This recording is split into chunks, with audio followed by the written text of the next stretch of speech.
I'm thinking of having her to marry my son. You can't have children, can you? That's why I was against the marriage to marry to an older woman like you." My mother-in-law spoke these words with a smile. A younger woman sitting beside her, the most important person, my husband, just sat silently next to this young woman. I'm so fed up with his in-laws' family.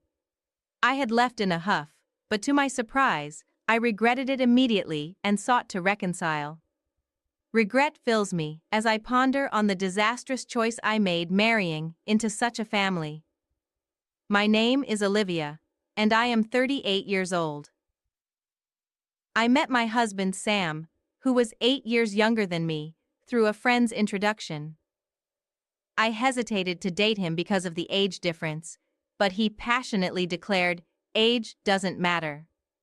I love the person named Olivia, and we began dating, which eventually led to marriage about 6 months into our relationship.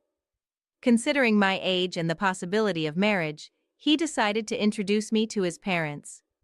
His mother opposed our marriage because of the age gap. "I thought you'd bring a young, cute bride when you said you were introducing a woman you're considering marrying." "Oh dear, 38 years old, Sam. I mean, no disrespect, but reconsider. Younger women are better," she said to Sam in front of me.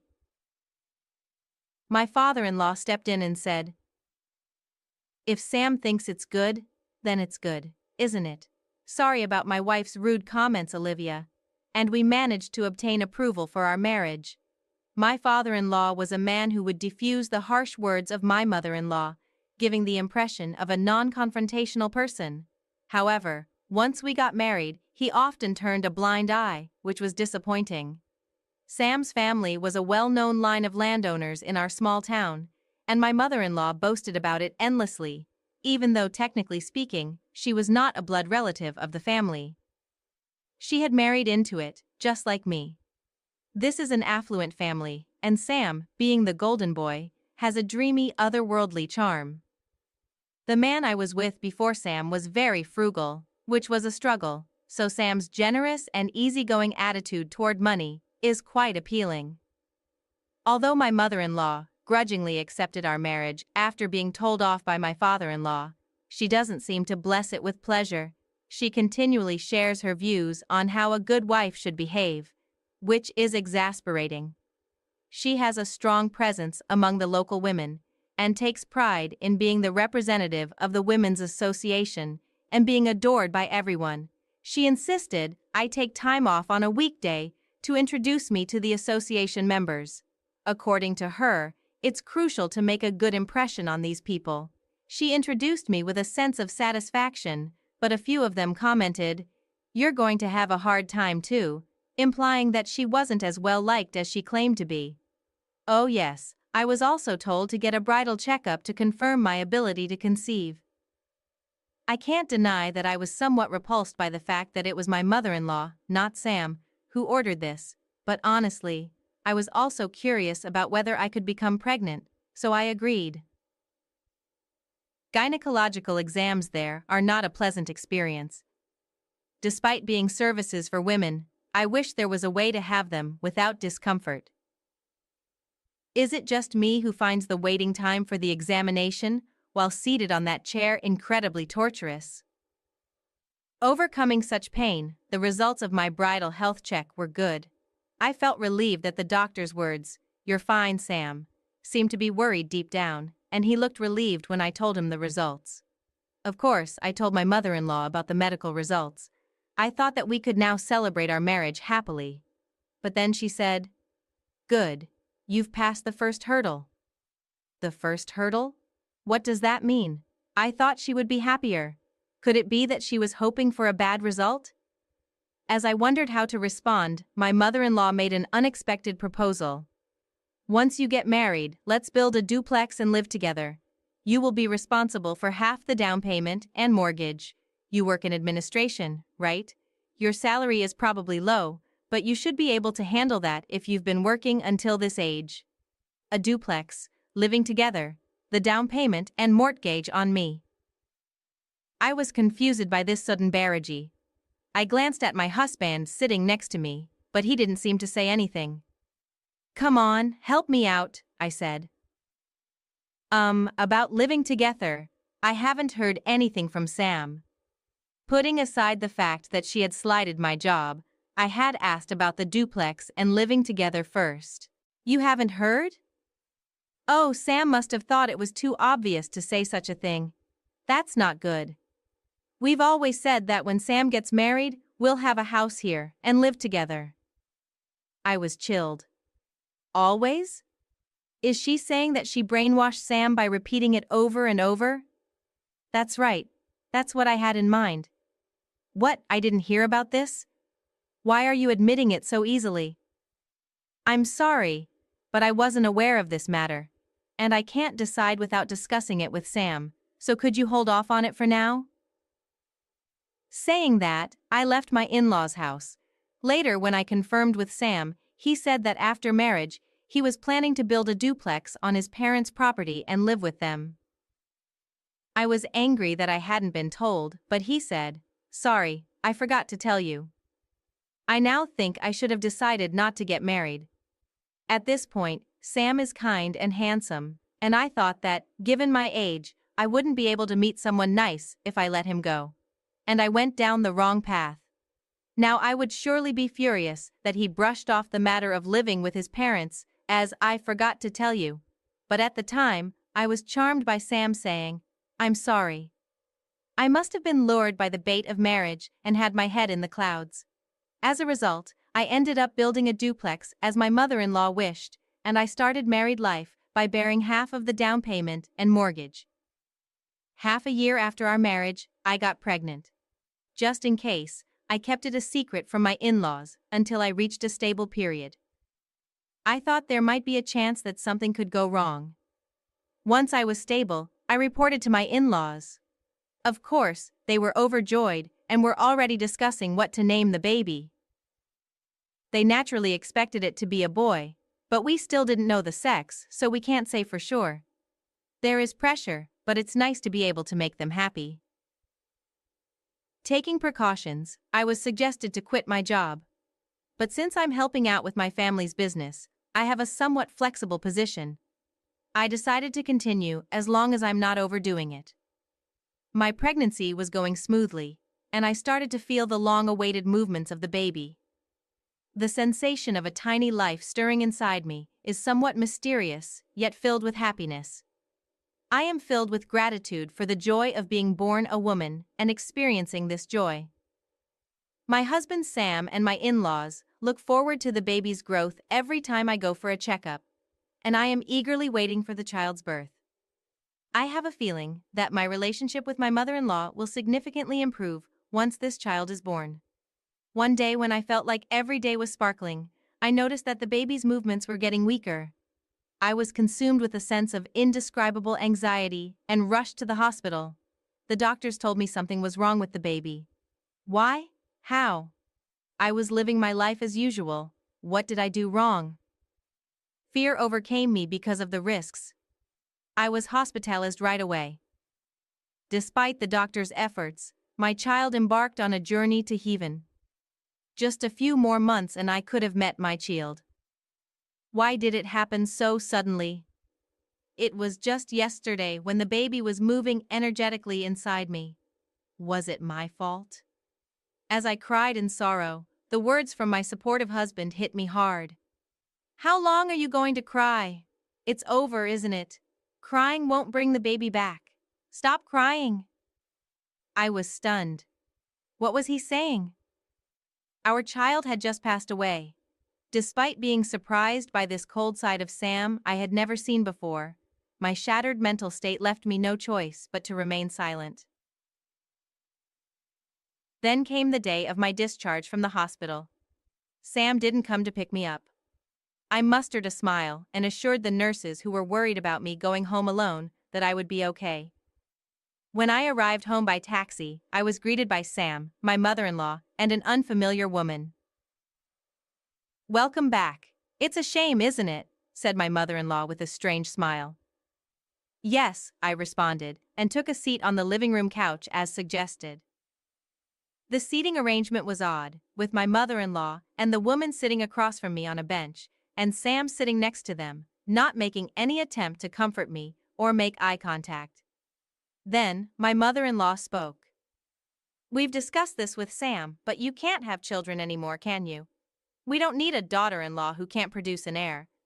So we thought we'd have this girl marry Sam." Being confronted with such words when I'm still recovering from the shock of the miscarriage. Tears welled up in my eyes, but I had to stay strong, reminding myself that crying would be admitting defeat. I kept my head down, unable to lift my face. In the face of my despair, my mother-in-law continued mercilessly. "Well, if you are saying that you're willing to earn a living for our family instead of having children, we might consider keeping you. What will you do? Will I be able to support their living if they leave me behind?" What on earth were they talking about? Without thinking, I raised my face to look at my husband. As our eyes met, Sam quickly averted his gaze. Next to him, a woman who seemed triumphant was staring at me. I remembered her as Sam's childhood friend. She was introduced to me at our wedding. Seeing that my husband wouldn't even meet my eyes, I thought to myself, he's not on my side, he's not going to help me. A cold breeze swept over me from the top of my head, and strangely, my mind became incredibly sharp. During my hospitalization, they must have had their discussions. They are planning to oust me, the woman who can't bear a child, and bring a younger wife into this house to bear an heir. If I stay here any longer, I will only get hurt. There's absolutely nothing good for me here. I finally understood clearly, so I said, "I understand your stance, Sam. Let's divorce. Please, live happily with your new wife." And so I left the house, returning to my family home. My parents, surprised but warm, welcomed me.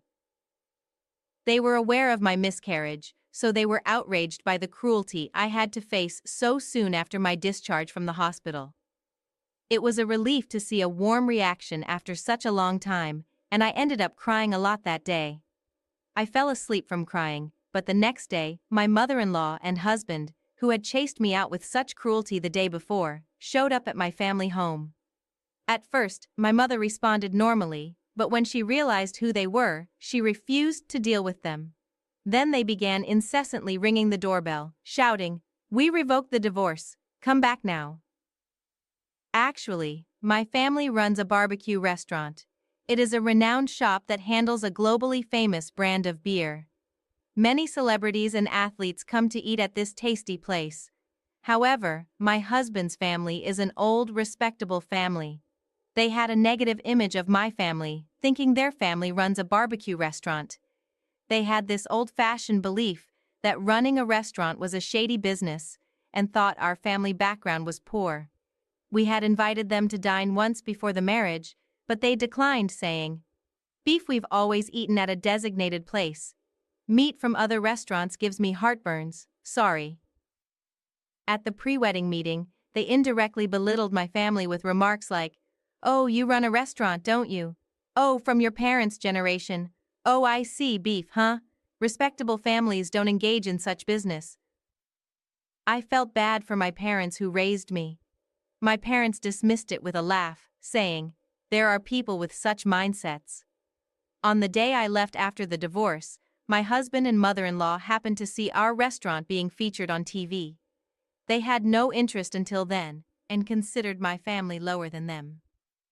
They had panicked and came to call me back after seeing a restaurant being described as operating its own farm that produces brand beef, having extreme popularity, with meat being exported all around the world, being extremely successful and making a lot of money. I felt nauseous when they immediately tried to cozy up to me, saying, "If you were rich, we wouldn't have talked about divorce. I'm sorry for yesterday, we weren't thinking right. Please come back." After all that talk about children and heirs, was it all about money in the end? My husband Sam and his family didn't inquire about my job in detail, so I had told them I worked in office administration for my family's company, leading them to believe I was a low-paid and competent employee. Consequently, They probably thought that if they asked me to shoulder the down payment and mortgage for the house, I'd give up on the marriage. In reality, I'm in charge of the me export division and my parents' company, earning a substantial income for an office worker. Luckily, I had accumulated a good amount of savings due to getting married later in life, enabling me to prepare the money they asked for.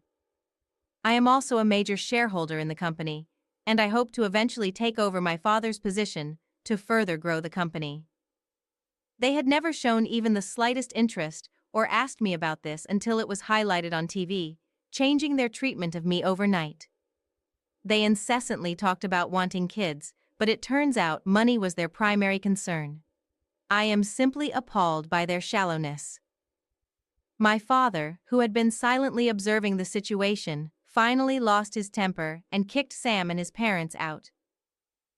"Thank you, Dad, you saved me," I said. My father, still seething with anger, started drinking and cursing at them.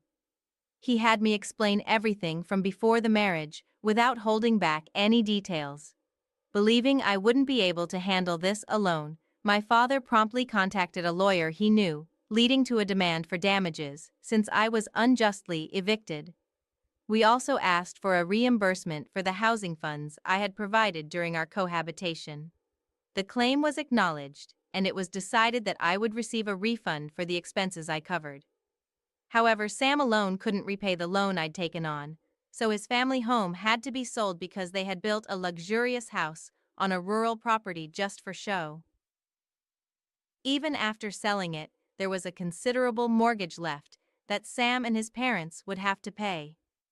Moreover, it was a house filled with the eccentricities of Sam's mother, so finding a buyer willing to accept it as is seems doubtful, implying that disposal could take time. Fortunately, they managed to sell some land they owned separately, allowing me to get my money back first, which was a relief.